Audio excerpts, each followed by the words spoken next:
Muito obrigado, Sr. Presidente, Srs. Presidentes, Sr. Ministro, Srs. Membros do Governo, Sr. Ministro. Nós podemos compreender tudo e ter toda a boa vontade. Agora, aquilo que nós podemos esperar à partida é que Vossa Excelência venha aqui defender o orçamento do Governo, o seu orçamento, mas que o faça com rigor e respondendo às perguntas que o Parlamento lhe faz.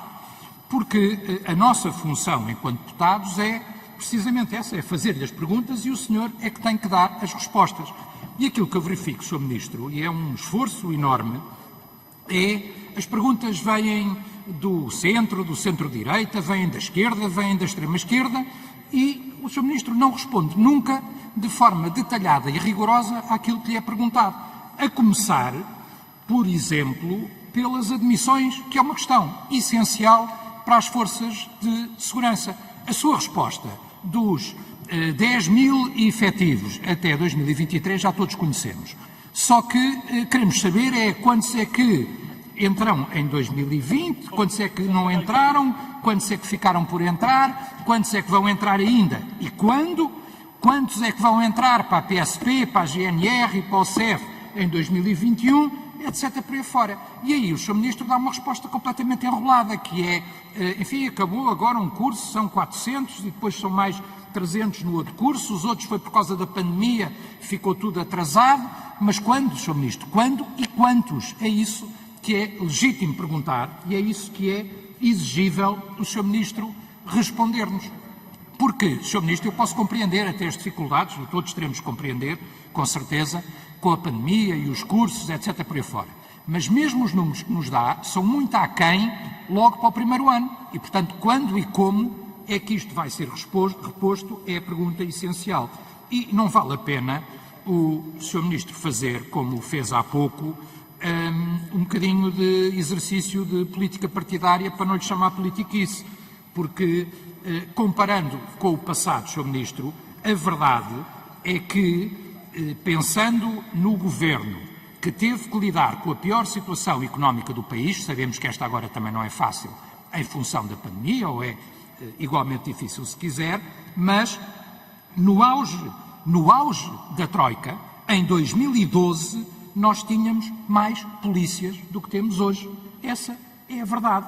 Ou seja, naquela altura, nós tínhamos mais polícias do que aquilo que temos hoje.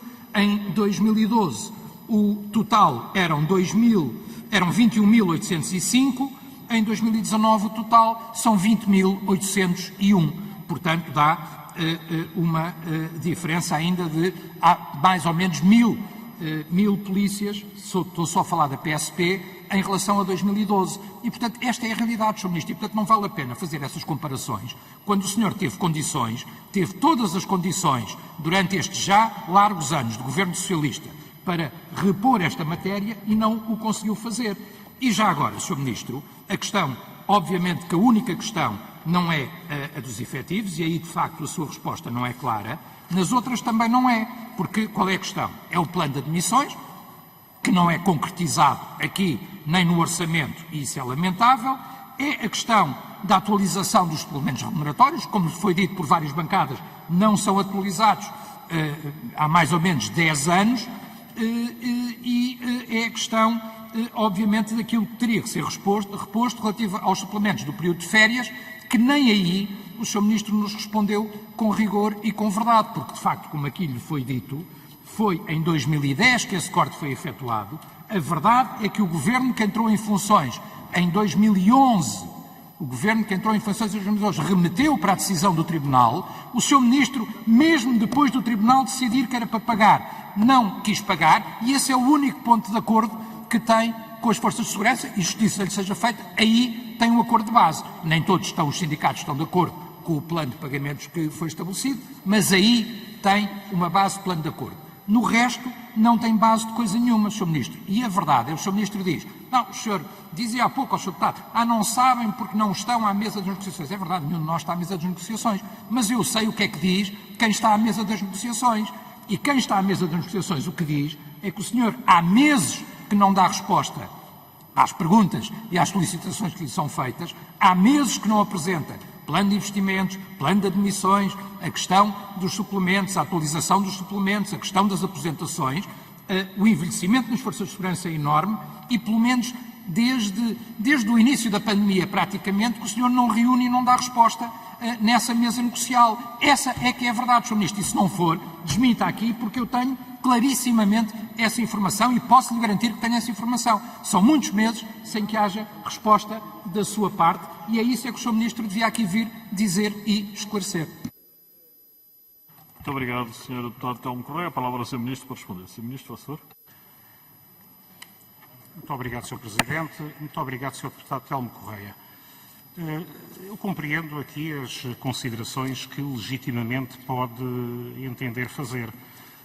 Não esteve desde o início da sessão, eu não registro nenhuma questão que não tenha sido de imediato e com toda a clareza respondida e acrescentando, aliás, componentes conceptuais que, aditando aquilo que prova das questões colocadas pelo Sr. Deputado Fernando Negrão, que iniciou este debate, até às 8 questões colocadas agora pelo Sr. Deputado António Filipe.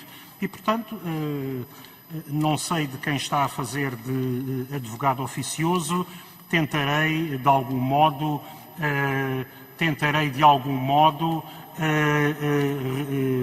responder às questões que aqui enunciou e que são, aliás, de uma resposta lapidar. O Sr. Deputado pode ter a justificação que entender sobre as prioridades de política, cuja decisão naturalmente não acompanhei. A estatística acumulada à distância é óbvia. Entre 2012 e 2015 foram admitidos 2.325 elementos nas forças de segurança. Entre 2016 e 2020 foram admitidos 6.040. É suficiente? Não, fui eu que disse. Não deve ser assim. Deve ser feito mais e melhor, de acordo com uma programação que tenha em conta o direito à pré-aposentação que o Governo que apoiou aprovou há 2 meses de eleições, em 2015, e com o quadro de necessidade de rejuvenescimento e de reforço das forças de segurança. E por isso, tal como em matéria de investimentos, nós, a partir de 2018, fizemos aquilo que não tinha existido anteriormente. Não estamos a falar de... Enfim, não vale a pena sequer fazer esta comparação, porque ela é em si demasiado penosa. Nós não podemos sequer comparar 2 planos de investimentos dizendo que o meu é pior que o seu ou vice-versa. É que o senhor deputado tem um problema que é entre 2012 e 2015 não existiu plano de investimentos nas forças de segurança. Ponto. Foi o que aconteceu. E eu não faço nenhuma adjetivação. Tenho, aliás, o princípio de olhar para o futuro e entre 2018 em 2017, e não tive aqui nenhum mérito, porque essa aprovação foi feita antes de eu assumir as funções de Ministro da Administração Interna, em 2017 foi aqui aprovado na Assembleia um plano de investimentos para o período 2018-2021. E aquilo que vamos fazer é apresentar um novo plano até junho para o período subsequente, 22-26, para além daquilo que é necessário em matéria de execução do plano que tem o seu último ano deste ciclo de programação. Em matéria de admissões, também entendemos que é necessário essa programação. Agora, o Sr. Deputado sabe o que é que está a fazer e a qualificação não é bonita quando as escolas estiveram fechadas, as universidades estiveram fechadas, foi com grande dificuldade e com grande profissionalismo das estruturas das forças e serviços de segurança que foi possível concluir os cursos que estavam a decorrer. E foi assim que terminou, em maio, o curso que formou 571 pessoas, elementos da PSP. Foi assim que concluíram 400 da GNR e mais 206 vão concluir a sua formação para a semana. É assim que se vai concluir, dentro de uma semana, o primeiro curso de recrutamento externo do CEF desde a entrada dos últimos inspectores em 2005, 100 novos inspectores. Foi assim que renasceu a Guarda Florestal, que estava a extinguir quando devagar e que já tem cerca de 150 elementos. É suficiente? Não é. Queremos fazer mais e melhor, aprofundando a prioridade na segurança. E por isso eu fui cristalino, não lhe vou responder, expliquei-lhe ponto a ponto, força a força, na resposta ao senhor, no caso, ao senhor deputado António Filipe, que me questionou e bem sobre essa matéria, sobre os detalhes daquilo que está a acontecer. Neste momento estão 948 pessoas na última fase de seleção da PSP. Vamos imediatamente a seguir abrir novo processo de recrutamento. Houve um alistamento que teve 5.500 candidatos na Guarda Nacional Republicana. Vamos alargar a formação aproveitando os lugares que ainda tínhamos disponíveis do grupo de guarda para mais 45 guardas florestais e vamos usar a reserva de recrutamento do CEF. E quanto à questão dos retroativos, Sr. Deputado, a verdade, eu percebo que a verdade lhe custe, mas é assim, primeiro as decisões judiciais, houve decisões judiciais contraditórias e aplicavam-se apenas as que foram favoráveis, em última instância, a 4 casos. Não havia nenhuma obrigação jurídica, mas houve uma decisão política. Primeira decisão política de voltar a pagar em 2019. Entre 2011 e 2018 não foi pago. Conhece algum ano entre dois? Não estou a fazer nenhuma diferenciação. Eu já era ministro em 2018. Entre 2011 e 2018 não foi pago. Em 2019 voltou a ser pago e agora estamos a pagar retroativos. Estamos a pagar retroativos por decisão política e orçamental. São 28,6 milhões de euros no Orçamento de Estado para 2021, por mais que quem não pagou lhe custe, que agora esteja a ser pago. E, portanto, nessa matéria, Sr. Deputado, qual é a questão que não compreendeu a resposta? Qual é a questão que não foi respondida? Qual foi a parte que não percebeu? Citando um clássico dos debates de Orçamento de Estado. Muito obrigado, Sr. Ministro. A palavra ao Sr. Deputado Telmo Correia. Sr. Deputado, faz favor. Sr. Ministro, dizer logo à partida, e eu considerando até que Vossa Excelência nunca foi deputado e, portanto, não terá essa noção, que o debate é possível acompanhá-lo aqui e no meu gabinete, que é ali do outro lado do corredor, e, portanto, eu ouvi todas as suas intervenções desde o princípio e pode estar por aí descansar. Em segundo lugar, dizer-lhe, Sr. Ministro, que eu não faço aqui de advogado oficioso de ninguém. E se tiver que escolher para fazer de advogado oficioso de alguém, eu escolho fazer de advogado oficioso das forças de segurança, que dizem que Vossa Excelência é de uma enorme ingratidão. Alguns dizem mesmo que Vossa Excelência e o seu governo não gosta de polícias.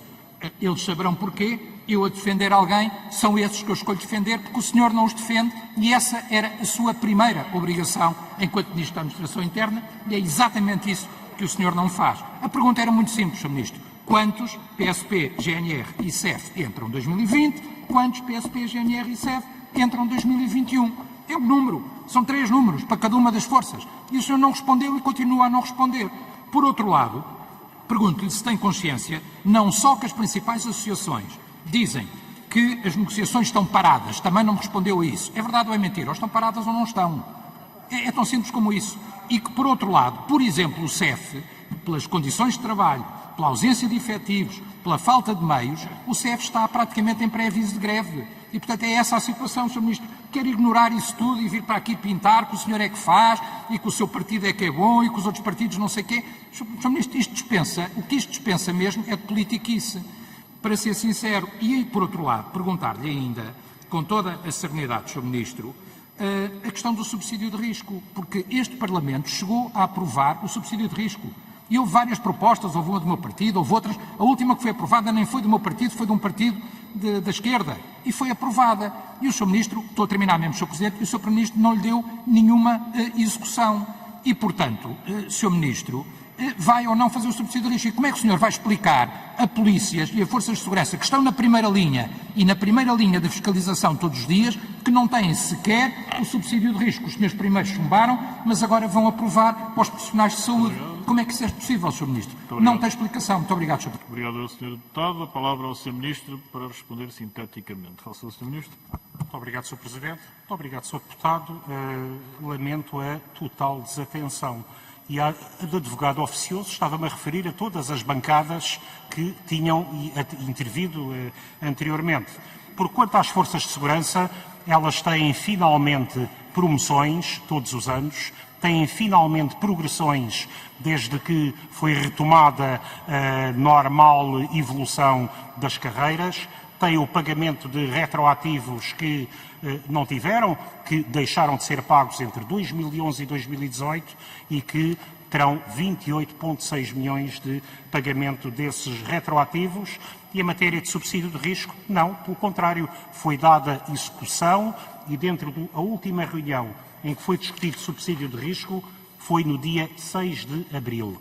É verdade, em que, e agora, vamos fechar o pacote sobre segurança e saúde no trabalho. 2020, admissões. Sr. Deputado, volto a dizer, pode tomar nota, não vou dizer mais devagar, que o Sr. Presidente não permitirá. 612 na GNR, 597 na PSP, 181 no CEF em 2019.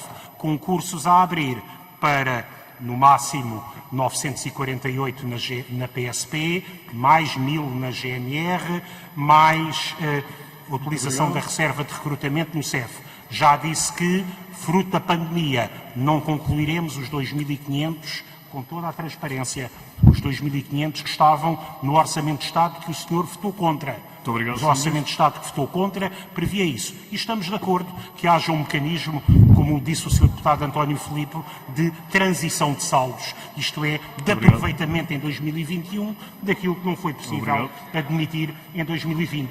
Obrigado. Gostaria que o Sr. Deputado votasse a favor dessa solução e não contra as forças de segurança, como costuma votar.